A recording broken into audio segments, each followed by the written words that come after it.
Oi galera, bem-vindos a mais uma aula e nós vamos continuar com o assunto escolas literárias, né? Nós vimos na aula passada, nós começamos com o quinhentismo. Não podemos esquecer, né, falando sobre escolas literárias, que a literatura no Brasil, ela nasceu como? Ela nasceu a partir dos primeiros escritos viajantes e missionários europeus que documentavam, na verdade, informações sobre a terra recém-colonizada, o Brasil.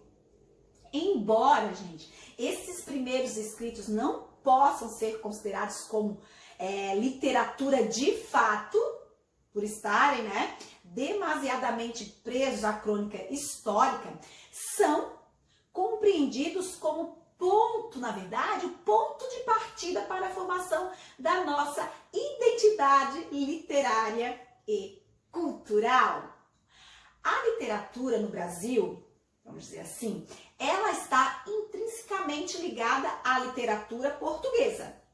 Durante muito tempo, o que aconteceu? Toda a produção literária esteve o quê? Subjugada ao pensamento português, na verdade.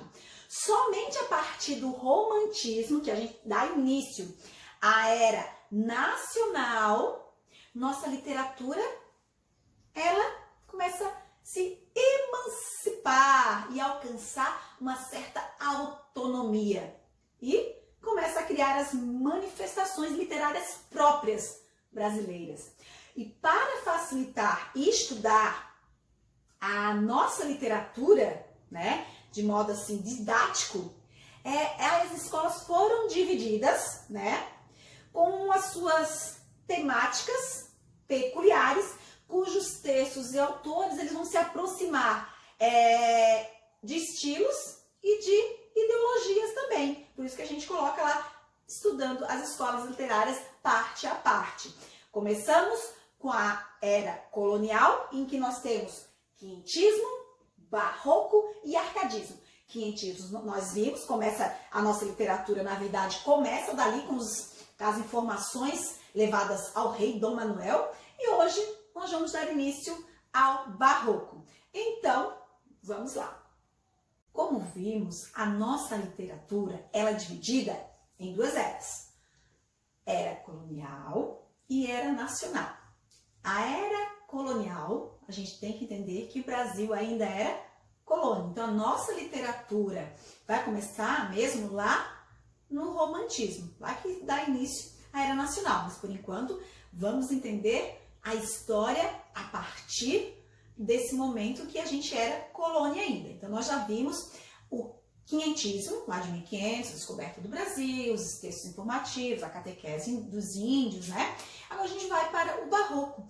O barroco, gente, é uma escola que ela deixa o ser humano, na verdade, naquela época, ela é muito confusa em relação à questão da religiosidade.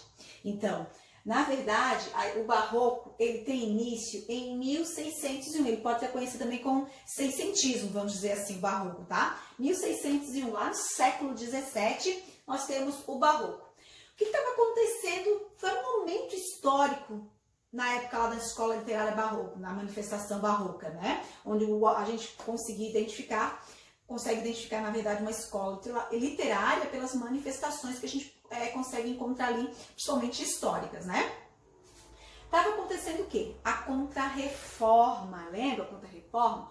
Um movimento criado pela Igreja Católica em resposta à reforma protestante de Martinho Lutero. Estava acontecendo.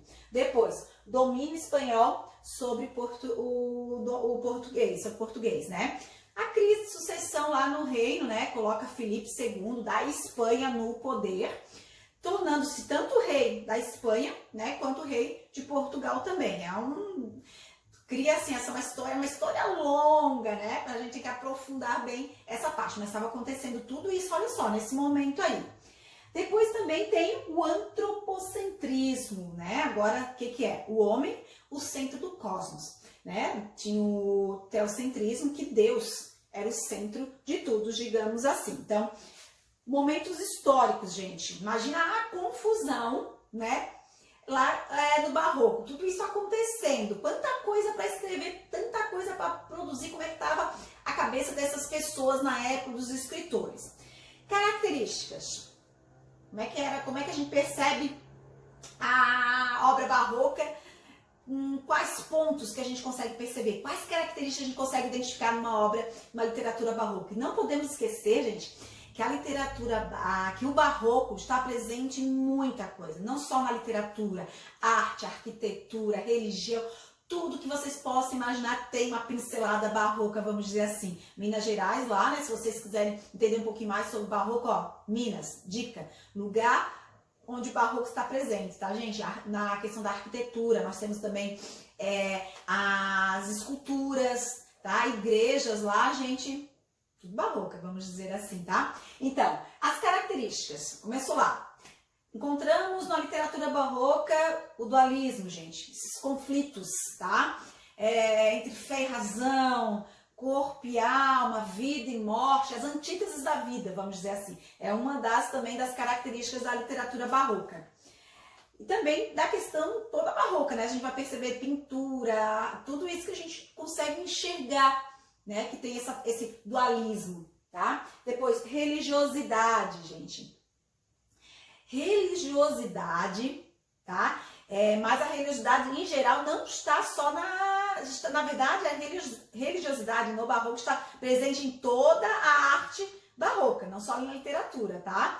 Aquela questão, né, do poder da verdade da igreja sobre as pessoas, né? As pessoas viviam naquela questão de entre o certo e o errado. Eles sabiam que se eles fizessem determinadas coisas, vamos dizer assim, tinha a igreja, na verdade, dizendo que a gente seria punido, né? O tempo todo tem essas questões da punição. Então, o homem vivia em conflitos por causa disso, né? Ao mesmo tempo que ele queria os prazeres da vida, ele sabia que depois teria o julgamento de Deus. O julgamento de vida, a igreja ajudava nisso, tá? Temos também cultismo e conceptismo. Vamos dizer que o cultismo, na verdade, ele preza pela forma textual. Na verdade, tem aquela questão de valorizar mais a questão gramatical. Por isso que é cultismo, a forma textual, né?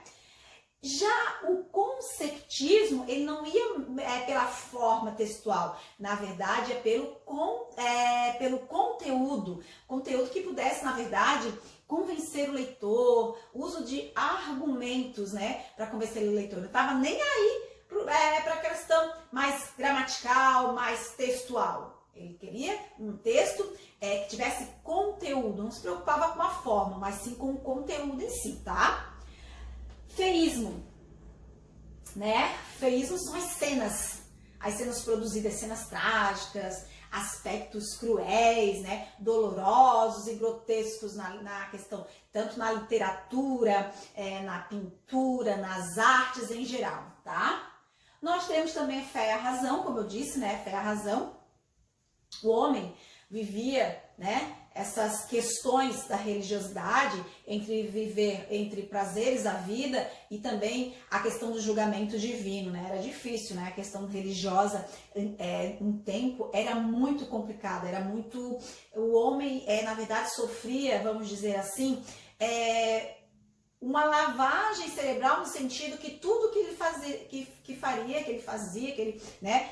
Tinha um reflexo, e esse reflexo era punido por alguém, vamos dizer assim. A igreja tinha um controle, na verdade, sobre as pessoas e sua vida, vamos dizer. Agora também excesso de figuras de linguagem, gente. Figuras de linguagem, vocês já sabem o que é. A gente tinha lá muita metáfora, a gente tinha muita antítese, gente. A barroca é uma antítese no geral. Paradoxo, né? Os contrários, os prós e contras no mesmo contexto, vamos dizer assim. A hipérbole, né? Hipérbole, exagero, muito exagero. A prosopopeia, né? Personificação, prosopopeia, da vida a seres, né? Que não teriam, ou aspectos humanos a seres que não teriam essas questões. Também o anacoluto, né? Aquela coisa de regularidade gramatical, vamos dizer assim, tá? E nós temos também o carpe diem, do latim, tá? É a tentativa de fundir os opostos. porque eles são, na verdade, o Carpe Diem quer dizer que eles são inconciliáveis. Fé e razão, matéria e espírito. O homem barroco, o que acontece? Ele oscila entre, como a gente falou, entre os prazeres da vida e os julgamentos divinos, né? Imagina viver naquela época, né? Com essa situação de estar o tempo todo se punindo por determinadas situações, determinados pensamentos, vamos dizer assim. E a gente vai marcar, né, o barroco com os autores, o Gregório de Matos Guerra, que tem uma história muito boa sobre o Gregório de Matos Guerra, que a gente já vai ver também, e o padre Antônio Vieira com as cartas e com seus sermões, né? O Gregório de Matos Guerra, uma história bem interessante sobre ele, escrevia muitos sonetos, conhecido como Boca do Inferno. Por que será? Vamos ver. O Gregório de Matos Guerra, ele nasceu em 23 de dezembro de 1636 e foi um dos maiores poetas brasileiros do Barroco, vamos dizer assim. Era também advogado lá no período colonial. Ele se formou em Coimbra, em Portugal, então ele exercia essa função no período colonial. E ele era chamado, na verdade, de Boca do Inferno, por seus sonetos satíricos, em que ataca a sociedade baiana da época. Dono de uma personalidade rebelde, ele criticou diversos aspectos da sociedade, do governo e da Igreja Católica, gente. Atacou a igreja, o que aconteceu? Foi perseguido pela Inquisição e exilado em Angola em 1694. A obra de Gregório de Matos reúne mais de 700 textos, mais de 700 poemas, vamos dizer assim. Só que ele não publicou nenhum em vida, nenhum poema dele foi publicado em vida. Há até uma certa, né, o burburinho, até uns certos comentários, umas controvérsias sobre a autoria de alguns escritos, tá? Ele faleceu com 59 anos em 1696 em Recife. Ele, na verdade, ele teve uma febre, ele contraiu essa febre no exílio de Angola, né, quando ele foi exilado lá em Angola e veio a falecer. Gente, é isso um pouquinho hoje sobre barroco. A gente tem muita coisa para falar do barroco, mas é tanta coisa que a gente fica até perdido, tanta informação, gente. O que a gente tem que fazer? Para pegar essas partes que a gente sabe, ó, e adentrar, aprofundar um pouco mais, ok? Então a gente fica por aqui e a nossa próxima escola da Era Nacional, para a gente depois entrar a última escola, quer dizer, da Era Colonial, para a gente entrar na nossa Era Nacional, é o arcadismo. Doido pra gente começar lá com o romantismo na Era Nacional, do que a gente começa a ter um pouquinho mais, né, de publicações mais, vamos dizer, mais novas, vamos dizer assim, né, mas não totalmente ainda, mas tem um pouquinho, a gente tinha a gente, na verdade, só na Semana da Arte Moderna lá que a gente vai ver uma situação mudar, tá, mas deu muita informação, deu. Vamos ficar por aqui mesmo, agora só com o barroco, arcadismo na próxima semana, porque é muita coisa pra gente saber. E é muito bom aprender tudo isso, hein? Então, até a próxima aula, encontro vocês lá. Beijos!